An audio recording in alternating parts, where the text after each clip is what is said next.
afternoon. Good afternoon, everyone. Welcome to the February Residents' Council meeting. Today I'm going to talk about two things. One is the new access control system that's going to be installed at Horizon House in the next couple of months. And the other thing is the board meeting, last week's board meeting. First, the access control system. Some of you know this already, you may have heard it, but Horizon House is in the process of implementing a brand new access entry system for all of our doors, interior, exterior, and also the security system software, which they use to monitor the cameras and everything. They go hand in hand.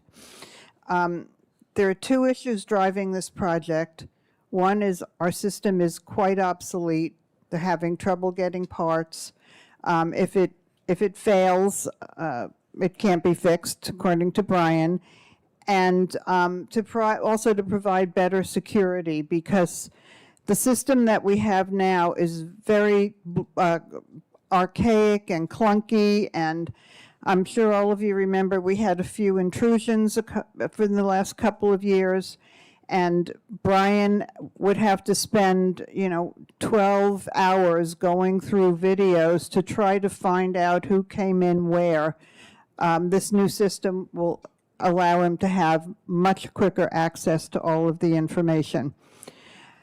They're going to start by rekeying all of the non-resident rooms, like the storage closets, the mechanical rooms, so those locks will be changed first, and then next will be our apartment locks, and last will be the exterior locks. They're going to, the exterior lock will be, they have to take out your whole lock system now and put in a new lock system, which will be just an electronic tap system. So you'll just tap your key or whatever we're going to use to enter, and it will open it. There'll also be a keyhole there with a key for emergencies. If the night nurse has to get in, or if there's a fire, administration could get in via a key. There are roughly 700 doors in this place. Yeah, you laugh, right? So this is going to take quite a while. They intend to start mid to late March, changing the locks, and Brian thinks that the project will last to August, to the end of August. So you'll be seeing this going on for quite a while. For security purposes, each person may only be allowed one entry device. That's not been decided yet. Still thinking about it. Brian's and Erica are still thinking about that. But I endorse that. Even though I have 3 keys now, and I love having 3 keys, I endorse the 1 key restriction because the security is much better. People lose their keys, don't realize they've lost their keys. Somebody picks it up, gets in, and we have a problem. But anyway, that's under discussion. Brian is going to, he had a focus group and talked to the focus group about that. And he's also going to discuss this at the fireside chat next week, and he's going to have a special meeting just on this issue in Anderson Hall in the beginning of March. So I encourage everybody who's watching on TV and who's going to watch this on YouTube and who's here to go to that meeting and get your questions answered. I think that's all I have on that. I will take questions after my remarks if you have anything you want to ask right away. Now, on the board meeting, I want to fill you in on the details of the meeting. I know that a lot of you were disappointed that the format and the content wasn't what you expected, and you told me it was a waste of your time. I don't disagree, and your voices have been heard. I didn't take notes at the meeting. Beth takes the notes, and I haven't seen the minutes yet, but I'm going to tell you what I remember from the top of my head.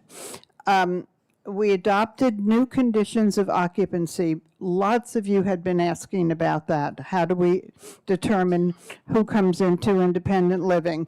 Well, Lori did research and came up with new conditions of occupancy and presented them to the board, and they were approved, and you can find those on HH Connect. You can read the new conditions of occupancy.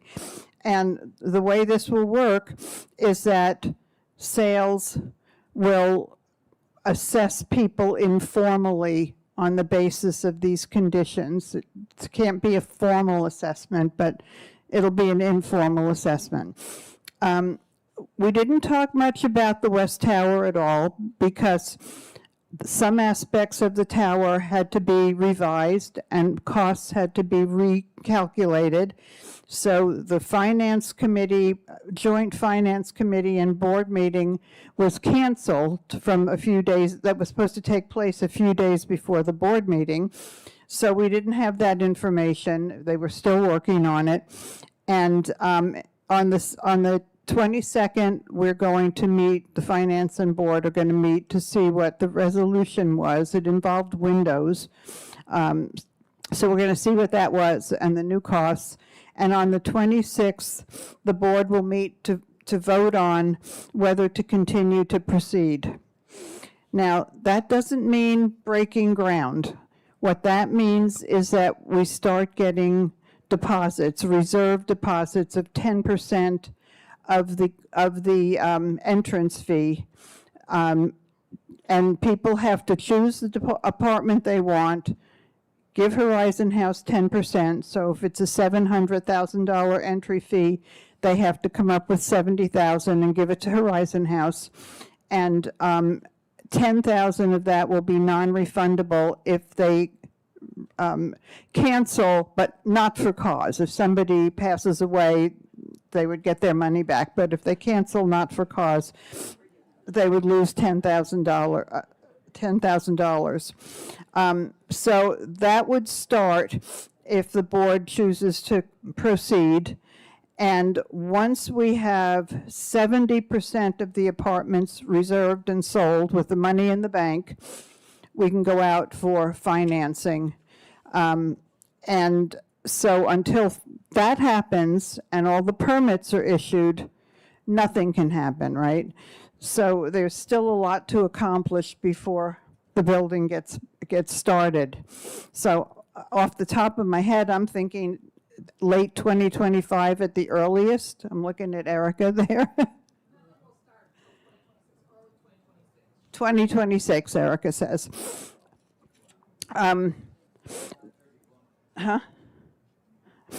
So, in the area of master planning, we talked about that. The executive offices, the bistro, and the dining alterations have been pushed out, and they won't begin until 2025 or 2020. Oh, okay, late fall, thank you. So just pushed out a little bit then, yeah, okay. And the TDR, is that still 2030? Yeah, okay. So the council now is in the process of trying to get another resident meeting with the board and administration, and hopefully most of your questions can be answered then when that happens, and I think it will. I'll take questions now if any of you have any, so you don't have to wait till the end of the meeting. Okay.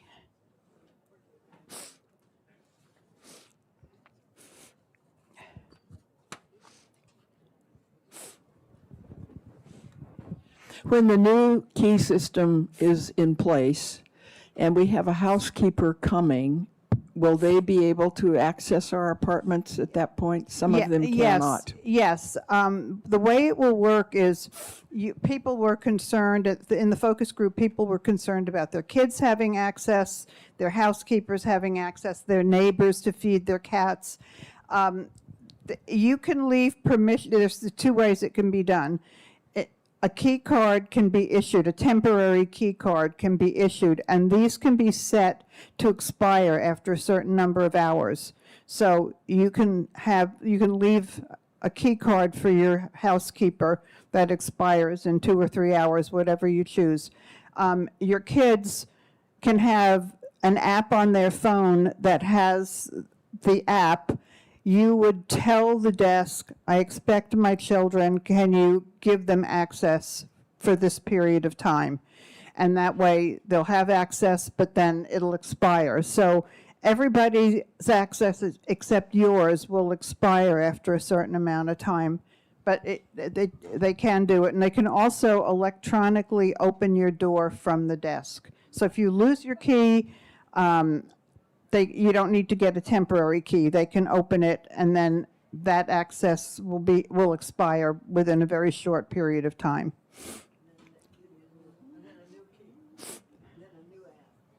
It'll be a new app, yeah. Yeah, and that hasn't been pinned down yet, but that's one of the alternatives.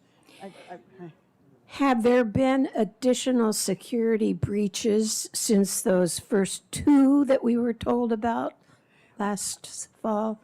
There were others prior to that, but I haven't heard of any others since.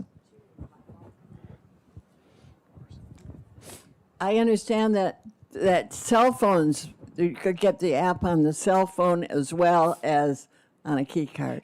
No, if it's going to be only one, it'll be either or. Either or. Right. Okay. But again, that hasn't been determined, so okay. there's. But it's only one. Right. If it's going to be one. It might end up being both. I don't know. Anyone else? Okay. Now it's time for Erica.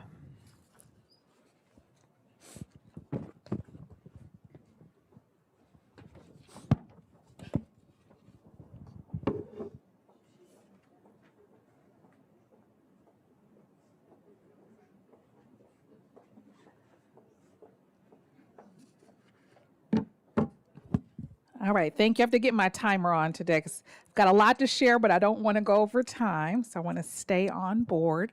Thank you, Deanna, for that wonderful update. I'm going to start with the bright spots, and then I'll go from there. Well, it'll all be bright. I first of all want to say, thank you to all of the members and people who participate with Residents Council. We did have a wonderful happy hour just to say thank you for, leaders who had participated in 2023 and then our incoming leaders at 2024. And so if you're not a member of Residents Council, if you're not actively participating or leading, please consider it. There are perks. We have happy hour. We wanted to spend time, it's a tremendous amount of work. Really, the work of the Residents Council and all of our committees, that is the lifeblood of Horizon House. And so, we can't take that lightly. That's what is our differentiator. So we wanted to take the time to just say thank you to all of the people who give so generously of their time and plan. And so again, we just encourage you. And if not you, there are many residents who live here who do not leave their unit. They're not engaged. Sometimes they really need an invitation. So if you have, neighbors who never really leave, are not engaged, this is an opportunity to invite them to participate.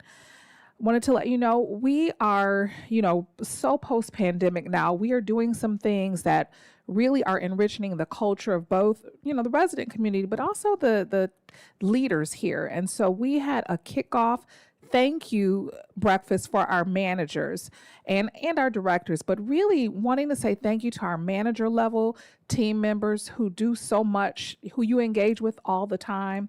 And this is going to begin a quarterly series where we really engaging with our managers, providing training, making sure that they are at the table, helping making decisions. So it was great. We had a great time. It was an opportunity for leaders who don't get a chance to typically see each other. Either they work other shifts or in areas or departments that aren't close to each other. So it was a real nice time to fellowship. Deanna Deanna gave an update, talked about the Board of Trustees meeting, but I do hope that many of you had an opportunity to spend some one-on-one time with our board members and getting to know them better. I know from talking with them, they really enjoyed that. That is something that we are continuing. Many of you know Mike Meekum, and it was important to him to come to Horizon House frequently and to dine with residents. And so we are encouraging Alex, who's our new board president, as well as other board members to continue that practice. So I do want to talk to you a little bit about Alex Tibbetts, who's our new board president. As you know, on that day, that was our annual meeting where Alex took the helm, but again, she gave an introduction, but really didn't tell you why she's highly qualified to be the leader. So I just want to give you a snippet. So Alex is currently the global head of industry marketing with YouTube. She's also held leadership roles with both Microsoft and Amazon. Alex is a graduate. She got her undergraduate degree from Harvard. She holds an MBA from Columbia University. Early in her career, she operated a refugee camp in East Africa with the United Nations High Commission on Refugees. And she became interested in working with senior living organizations while she was looking for a place for her parents to live in the Boston area. So I hope over the coming years you'll get a chance to know Alex. Any of you who've participated in some of the tech cafes that she has volunteered at, you'll get a chance to continue seeing her doing those. That's a way she really enjoys giving back. So we are looking forward to her leadership.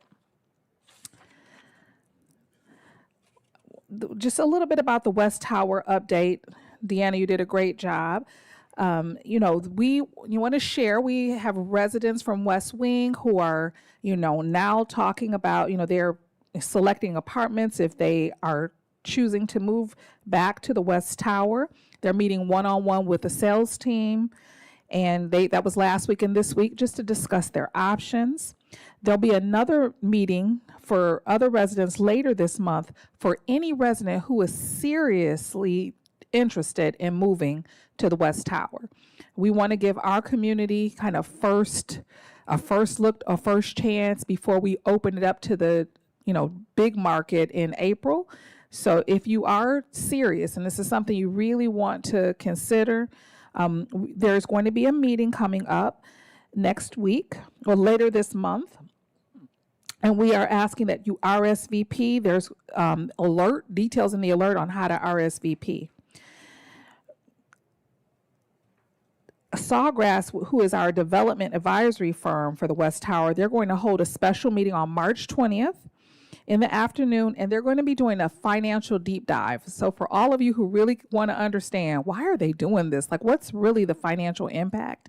This will be the chance to see the numbers. We've also are going to be inviting our investment bankers from Ziegler to come and talk about what are they seeing with some of these bigger financial deals, and how do investment bankers, how are they viewing Horizon House in this project? So that's going to be a small group. You will see it in the alert this week. It is going to be RSVPing, and we are asking for you to submit questions if you are interested. We want to make sure that Sawgrass is providing information that you want, and they need to know what you're interested in. So by March 1st, if you can submit questions to Beth, that will help us be able to help them be able to craft a presentation that the residents are really, really interested in. I want to talk a little bit quickly about the loss of space. I know, that residents are having a lot of angst about there's not going to be space here to do activities. Our activity spaces are closing. So I want to address that. As Deanna shared, nothing is getting started until 2026. Our B level, our activity rooms, our hobby rooms on the B level, those will be impacted late summer 2026. But what I really want the community to know is that we are spending a lot of time planning right now. It is still, although it seems like it's coming quick, it's still early. So we're talking to area landlords to see, where we're going to have offsite storage. We're looking for parking for staff. I want to reiterate, residents will park on campus. That is our goal, is for our residents to use all of the parking spaces that are here. And for our staff, that's where the off-site parking will be. Although there are lots of residents who are giving up their cars right now, so at the rate we're going, with everybody really leaning into sustainability, we may have space for some staff members as well. But I just want everybody to know we're working very hard. One thing I can tell you about the team members here, they care a lot about residents, and they care a lot about the resident experience. And so there's thinking and planning being done so that there's not disruption. We understand, I mean, we are not selling a building. We're selling the experience and all the phenomenal things you do here. That's really, our secret sauce. That's what Horizon House is.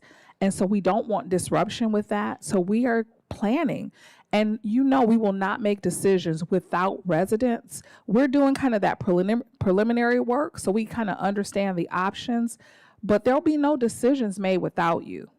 We never do that. We won't be doing that. And so, but I want, I'm asking you to trust us that we will not do things that are harmful, to the community's engagement and the lifeblood of the community. But it is taking us time, and I know that's hard not to have answers, but trust that we are working hard. And as soon as we have some other things planned, like we can't put carts before horses. We're thinking of the things that are easier now, like storage, but we are going to be quickly moving to where are activities being held, what can we repurpose in terms of space and time. So I just want to let you know that's something that we talk about frequently, and we'll continue, and we'll be having groups as time moves on.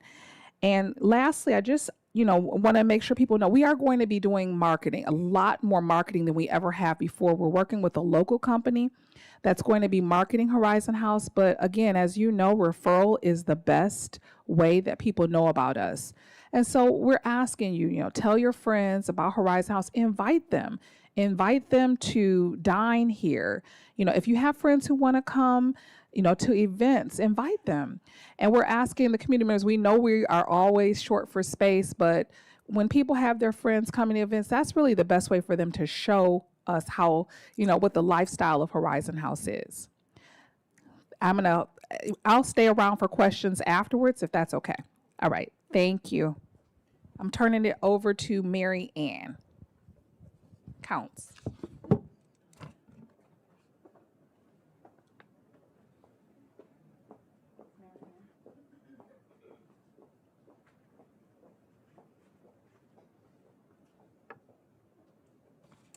Hi. Oh, yes. Thank you. Hi, I'm Mary Ann Counts, and I'm here representing our art committee, who is putting on the annual art show this year. And this year, it happens to be a craft fair. So the title of the fair is The Art of Crafts. It will be held here in Anderson Hall on April 2nd from 11 to 7 and on April 3rd from 10 to 3. We have had a number of questions concerning what are crafts. So I'd like to give you a little rundown of what we have here. I've put a few categories up here for you. So looking at these, we have paper, wood, ceramics and glass, metals, and assemblage crafts. So the first four categories for paper, wood, ceramics, glass, and metal are pretty self-explanatory, but the last category I want to read over just in case you can't see the type that's up there. So the assemblage crafts are things that you put together, of course, with your hands. So basket weaving, beadwork, bone carving, which is also known as scrimshaw, candle making, doll making or doll houses, egg decorating, flower arranging, hard stone carving, leather working, miniatures, model assembly, mosaics, pressed flower craft, and soap making. Now, that's a lot to remember. So in case you want to read over what all of these categories are, we have posted it in the mailroom. So if you go to the art section in the mailroom on the right-hand side bulletin board, right above the shredder, there's all of these categories that are there. So you can have a better look at what categories will be in the show.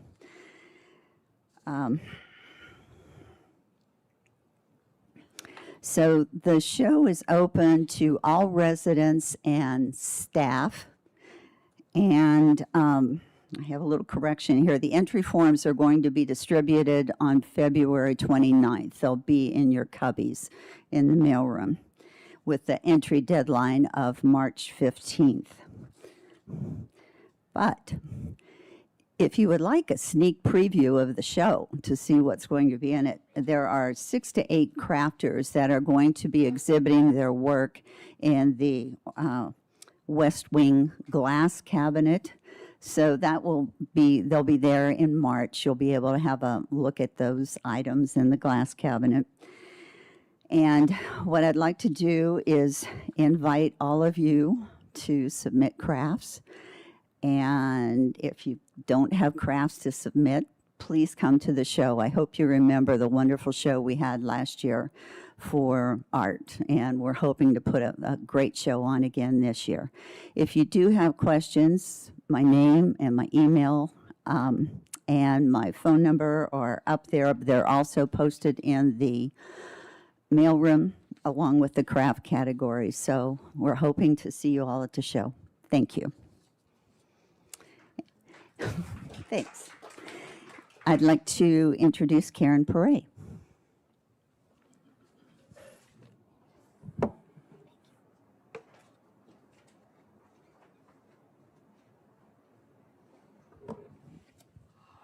The minutes of the January 16th general meeting were distributed, corrected once, and if there are no further corrections, the minutes stand approved. Thank you. Karen Smith for Treasurer's Report.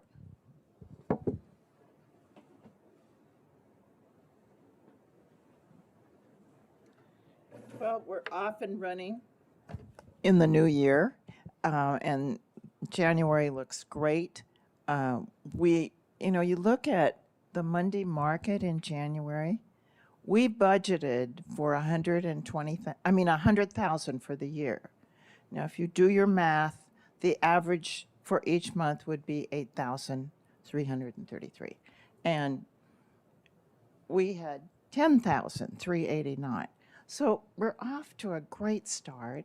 Our expenses are as budgeted, and it's just a great year, and I just am so grateful for, and I say, take advantage of all the opportunities that you have here. So that's my report, and I will turn this over to Jennifer.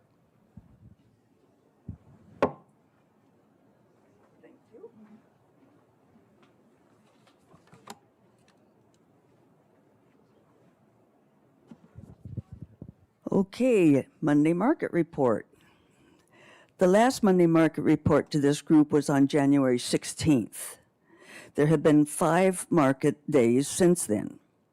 One of those days was a general half-price sale of all clothing and other items, including crystal and silver.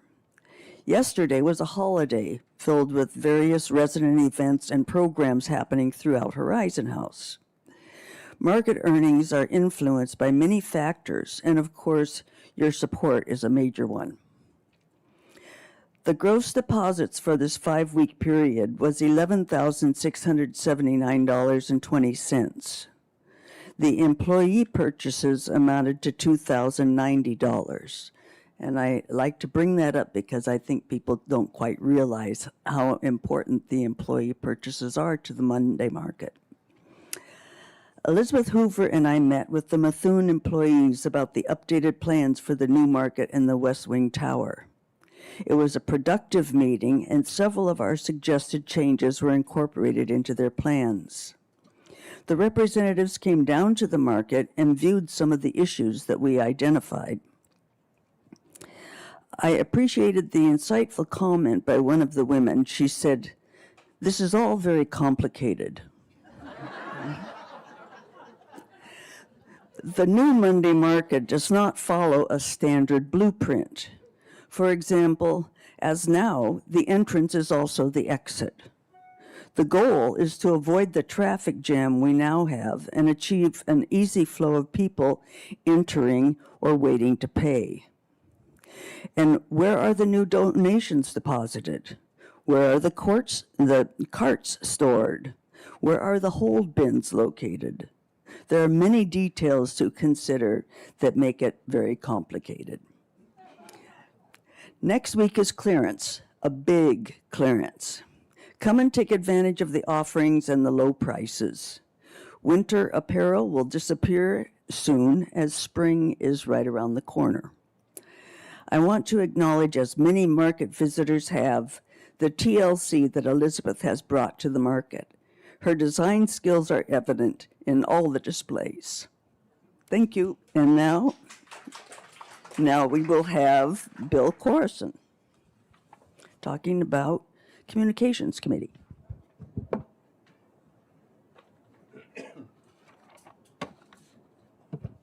Thank you, Jennifer. I just want to take a few minutes to kind of bring you up to date on your Communications Committee.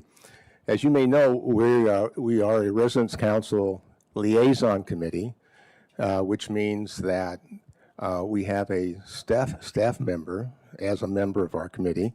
And of course, in our case, that would be Joan Hudson from Marketing and Communications. Our committee has really three major roles. As you can imagine, we are there to collaborate with the Marketing Communications Department on things around communications. We also serve as a resource for staff and for residents. And importantly, we also represent your voice, around communications. What you're feeling about communications, where we might be able to improve, what we're doing well, et cetera. So we do represent you in matters of communications. So how do we do that, actually? Excuse me. We have a number of functions. It makes sense that we'd serve in an advisory capacity to the communications staff. And we work with the communications department on initiatives of mutual interest.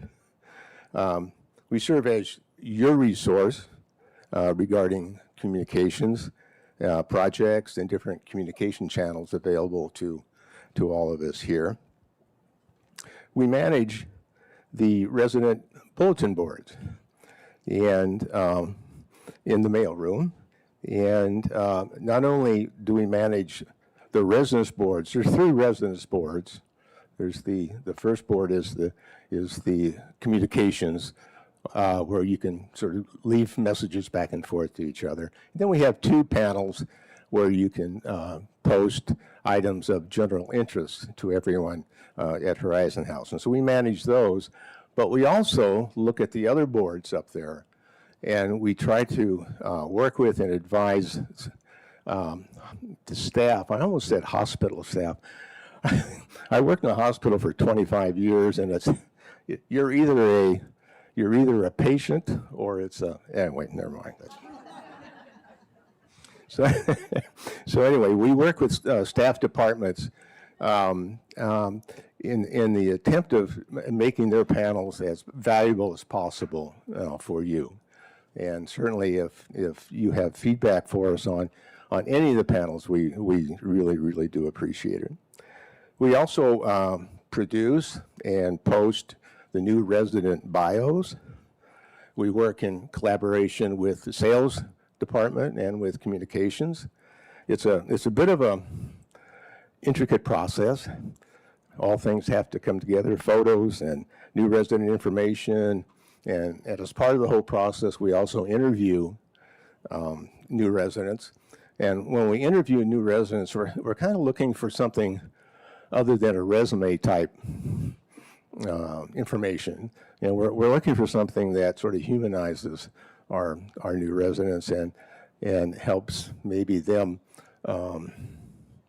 or you understand them or know them better. Okay. We welcome new residents. This usually happens somewhere in the vicinity of a couple of months after they arrive. We have a letter that we send to them explaining who we are as the communications committee, what we do. We invite them, if they choose, to come to one of the committee members and ask any question or any comments about communications. And we also have a handout that we give them where we've compiled every possible communication resource we can think of. I'm sure there's a few out there we've missed, but we feel after they've gone through initial onboarding information, a couple of months down the road, to have something else just to reinforce this important topic of communications. We serve as an interface between staff and residents. And by interface, I mean, we hope that if you as a resident have questions about communications, you would come to us or a member of the communications committee, because we have the answers to at least some of your questions. And if we don't have an answer, then we know where to go to get the answer. So we encourage you to do that. We're not experts, the communications department are the experts, but and we bow to them, believe me. And finally, one of our roles is to interface with you all and to listen to you and to try to understand what your needs might be around communications. Looking at our couple of accomplishments for 2023, one thing we're really proud of is our new HH Connect. That hasn't been with us that long. I think it went live, last May, April, May, June, something like that. So it hasn't even been a year. And our communications committee had a role in that in sort of the beta testing phase of the HH Connect. And so we were really happy to do that. And right now I'd like to plug Emily's presentation on HH Connect. I think she does that maybe once a month, something like that. It's always advertised in the alert.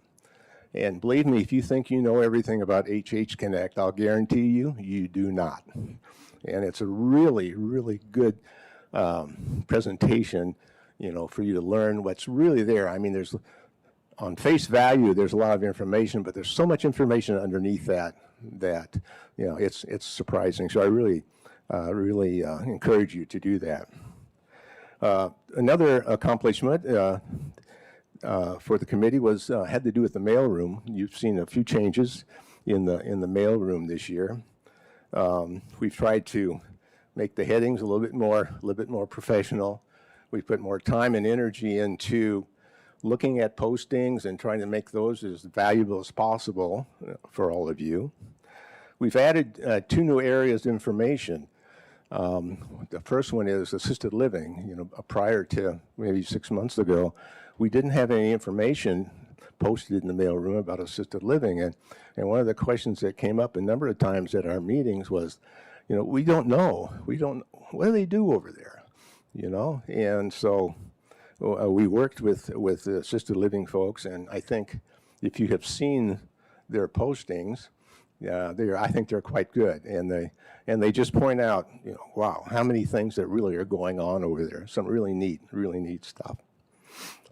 In addition, we also freed up a spot for the wellness department. I think we're all familiar with going down to the B1 level and walking up to the door ready for something and find out it was canceled. And so So having that space on the mailroom at least is a way for them, and they've been using it really well to post not only cancellations, but also what the different things they're doing, different programs they're offering and whatnot. And a lot of that information is also available, of course, on HH Connect. Looking at 2024, we want to continue to develop our new resident welcoming program. We're working with the welcoming committee, and and this is just around basic things around communications here. We also want to look into additional means of interfacing with you all, to get the information we need, questions, comments, whatnot. And to that end, actually, today we're starting something new. This is a la Doris Ray. We were having a table out in the Fireside Lounge afterward. That's marked, believe it or not, Communications Committee, and so it'll be personed by one of the members of our committee.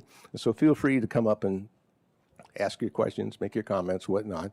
We're open to anything, and we're there to serve you, really. For more information on the Communications Committee, you can go to HH Connect on the Residence Council committees, and you'll see our heading there. Right now, we have posted on there a list of members, all the members of the committee, and we also have some additional information there about what we do. And I guess I say in closing, and now, as they would say on the PBS NewsHour, this is my brief but spectacular take on Communications Committee. Thank you. Marion, coming up next.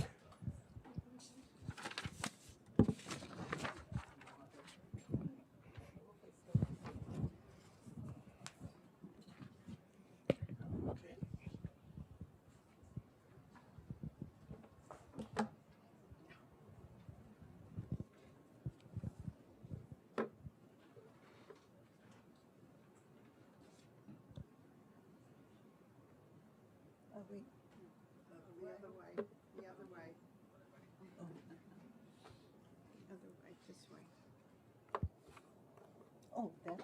Okay. Oh, can we go back? I'm here today to tell you that the Residence Council Archives is finally established. I think it's been established twice before, and this time it's for real. So the Residence Council Archives in storage for the past 60 years have been organized into 2 4-drawer file cabinets in the computer room on the B2 level, as shown by the video on the screen. The Archives Committee, consisting of Marian Mira, that's me, and Diane Tinker, she's in Hawaii vacationing right now, have developed color-coded files for such categories as Residence Council governance, Resident Council committees, and Horizon House Resident Council marketing, and other brochures covering such areas as communications, history, operations, resident life, and telephone directories. With the change from a fiscal year-end to a calendar year-end, the archives will begin collecting year-end files from 3 years before the current year, or 2021 files. Should you have earlier files, you are encouraged to turn those in as well. And as before, there's a box in the computer room where files can be deposited. For their own use, current committee chairs retain files from the current year and the 2 years before their term. The Archives Committee is currently working on procedures that will govern how the archives will operate. And for starters, the archives are open to all residents by appointment only, beginning April of this year. Information telling you how to do this will be published in the alert, and also placed in the library in the Residence Council section will be an archives binder containing a listing of all the files in the archives by file cabinet number and file drawer number for residence information. So, how do I turn this off? Just press this? And the next person is Ann Kelly.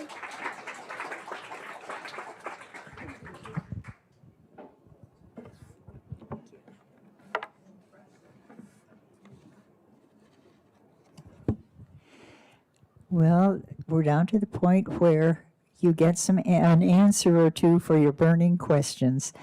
So one that was submitted a couple of weeks ago is the following. What are the HH current policies and or guidelines applicable to owners of resident or guest dogs and other pets?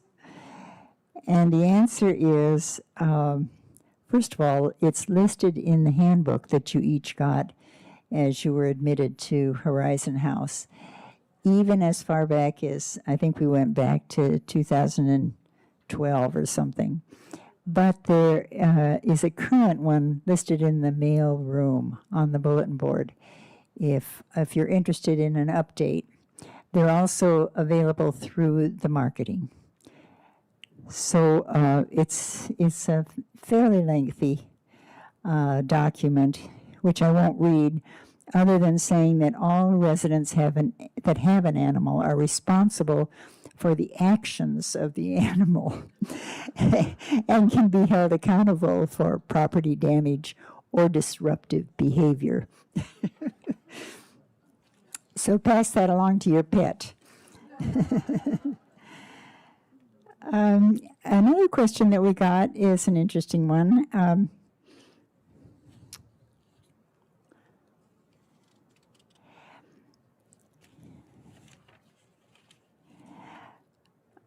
Let's see, the burning question. Who controls what is in the alert? When I submit, this is a quotation. When I submit something, I don't recognize it when it comes out.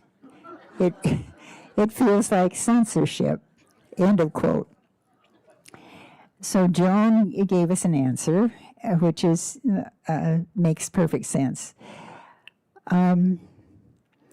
We are clear about our editing role, and it's stated in the alert.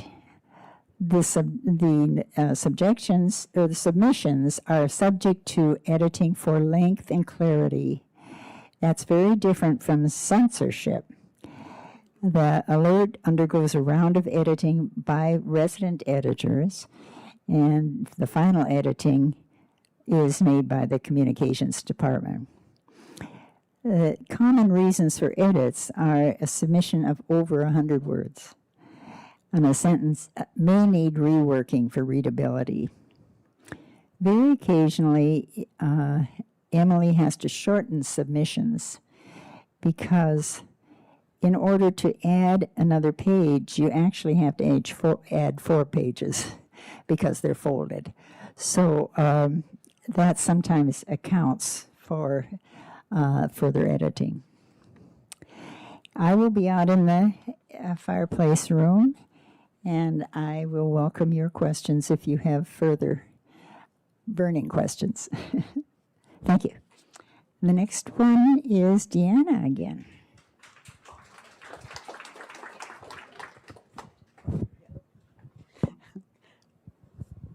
I need to remind you that the dining committee will be also in the fireside lounge at a table to take your questions, complaints, praise, whatever.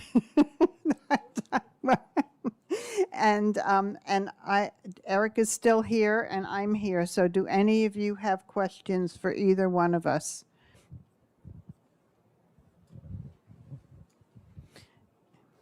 Let us know who you're directing it at.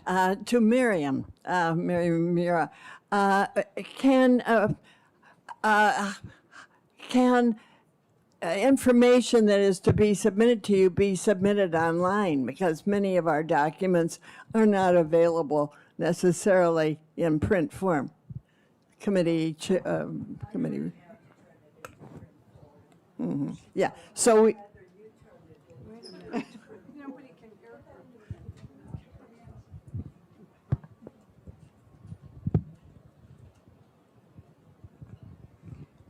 Someone's going to have to turn it into print form, so I think, I guess I can do it, but, you know.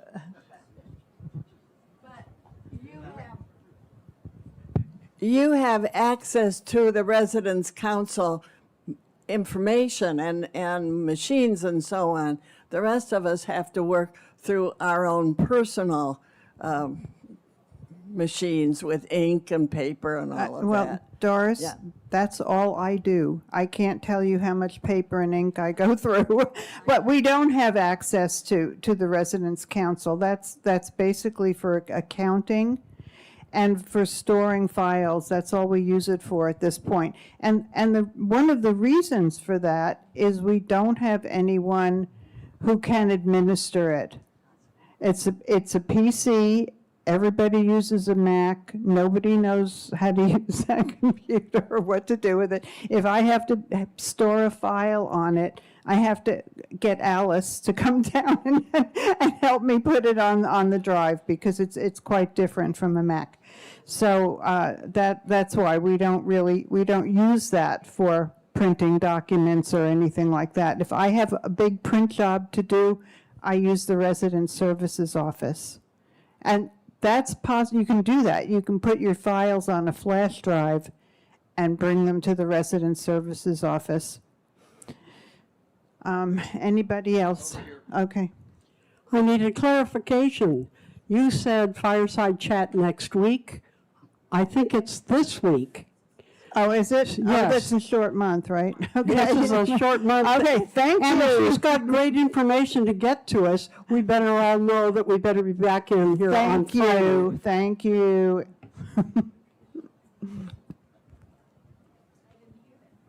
Anybody else for Erica or? No? Okay, I guess we'll adjourn the meeting. Huh? Yeah, thank you.